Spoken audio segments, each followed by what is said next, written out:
Welcome back. In today's video, I wanted to talk about a post-collapse barter economy. I'm not talking about short-term disasters, that sort of thing. If there's a localized event, we're going to be talking about charity more than barter, I think. But in a more long-term, nationwide situation, what would that look like? Maybe not in the beginning. I think the first stage is going to be to kind of bunker down and stick to yourself.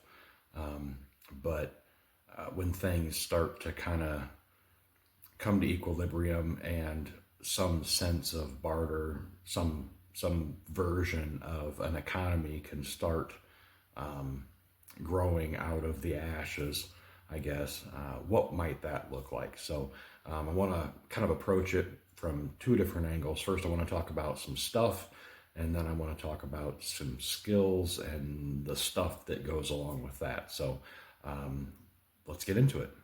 The first thing I want to talk about is one of the more controversial items, and that is silver. We have a couple of 1 ounce silver rounds there. Well, I guess those are coins. And then here's some 90% junk silver coins. This is the two most common forms of silver that we think about when we talk about barter. Obviously, everyone's big problem with silver is that you can't eat it, and that is totally true.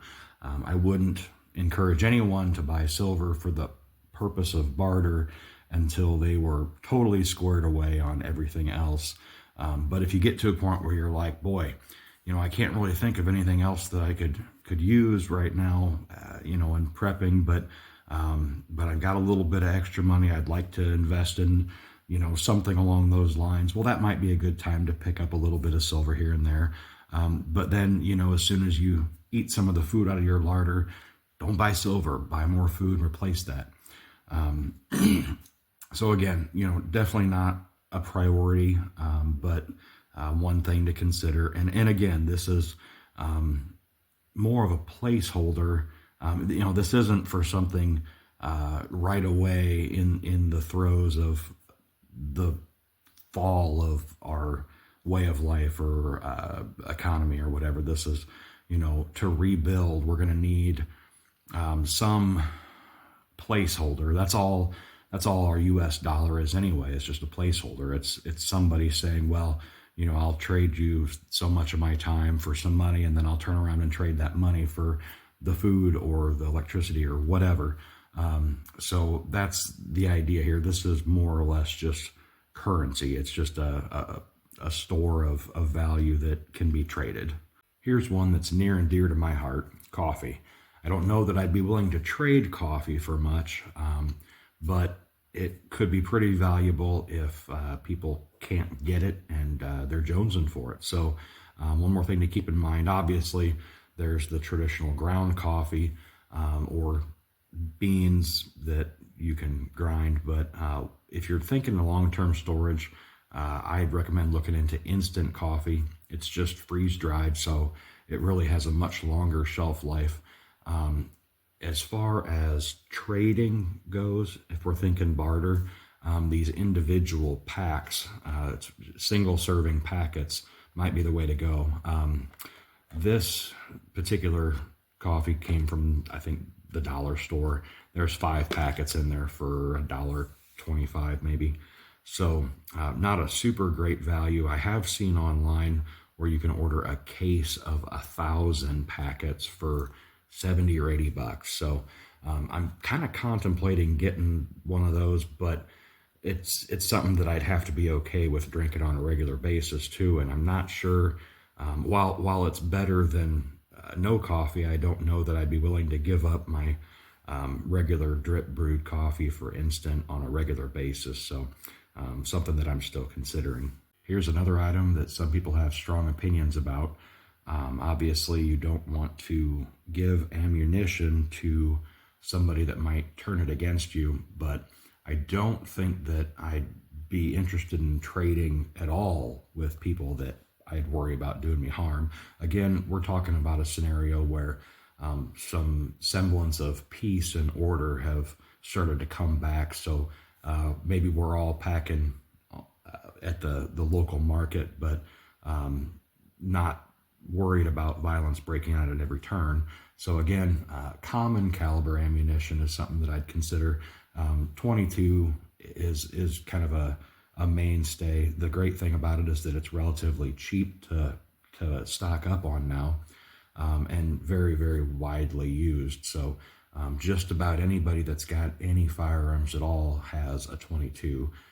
Would obviously be great for taking small game. So that's a good one. And then, of course, I've got a box of 9mm here. I think that's probably the most common pistol caliber in the country at this point. If I had something like 32 Smith & Wesson, make sure that you've got enough for yourself, but I wouldn't be stocking any extra of that with the idea of trading, because the likelihood of you running into somebody that was interested would be pretty low. But other calibers to consider would be 12, maybe even 20 gauge shotgun, 223 or 5.56, and then whatever center fire cartridge is most popular in your area. I think that's kind of a regional thing. Sewing needles and sewing kits, threads and needles basically, would be something nice to have on hand, especially in a world where we have to mend a lot of our clothing and other textiles.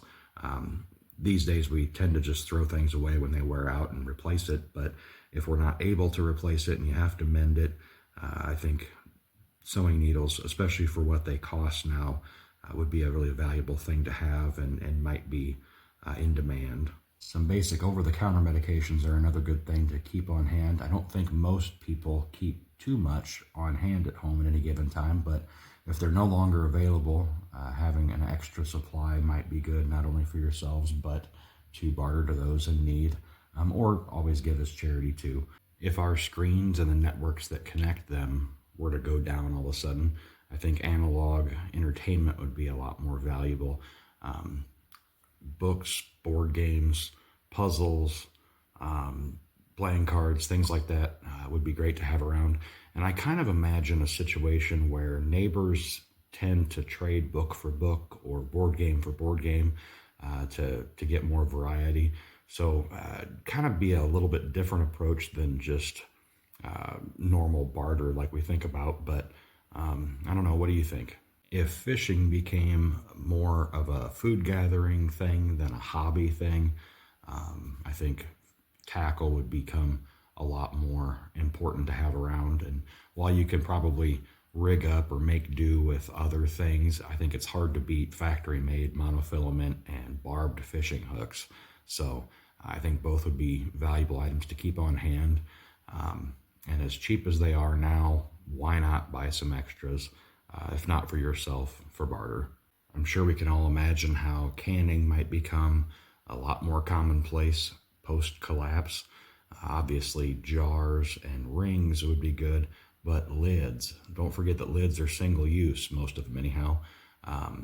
So I'd really encourage people to not only stock up a ton for themselves, but if you can get even more, that you might have some to spare for barter, that might be something too. Candles, matches, lanterns, lantern fuel, lantern wicks, all might be pretty important. Matches especially, you can really go through quite a few of those, and if stored properly, they do last pretty well. So might be something to stock up on en masse. Seeds are an obvious one. Just be careful that you rotate your stock. I hope you're planting a garden now anyway. But they can be had pretty cheap at the end of the season.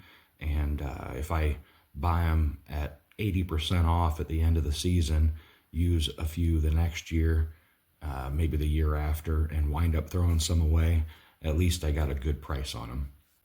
One last item that's usually pretty controversial is alcohol. I guess I think that more than for drinking purposes, medicinal purposes is really kind of what I think about when I think about keeping liquor on hand. I'm not much of a drinker myself, but I think that it's got some uses. So whether you want to or not is, like I said, a personal decision. You have to make up your own mind there. Before we move on and talk about skills, I just want to ask you guys what else you can think of that might be good to have on hand for the purpose of bartering. Um, I'd love to hear your input, so drop it in the comments below. Moving on then to skills, I think we have to be creators or producers more than just consumers. So rather than just buying extra things and keeping them around with the intention of trading those, I think that skills are an important thing to consider too. Whether I don't know what you're good at or what you do, or is it something that would translate well to a post-collapse barter economy? If you and what do you have on hand, or what can you keep on hand to facilitate that? If you're a woodcutter, do you have the tools and equipment and the fuel and lubricants and all of that you can continue doing that? If you cut hair, do you have a way to sharpen your shears, or can you keep a couple extra pairs on hand? Do you have cordless clippers and a way to charge them, or are you reliant on grid power? If you reload, do you have a sufficient supply of powder and primers? Maybe you cast. Do you have lead? Do you rely on an electric melt pot, or do you have a way that you could melt your alloy over a fire? No matter what your skill is, tell me what it is down in the comments. I'd love to hear what skills you guys have that you plan on trading in that type of economy. And whatever it is, think about what you need to keep doing it and to remain productive. Yeah, I can't wait to hear what you guys have to say about that one. So anyway, that's all I've got for today. Thanks for tuning in. If you haven't subscribed yet, consider it. Yeah, thanks for watching.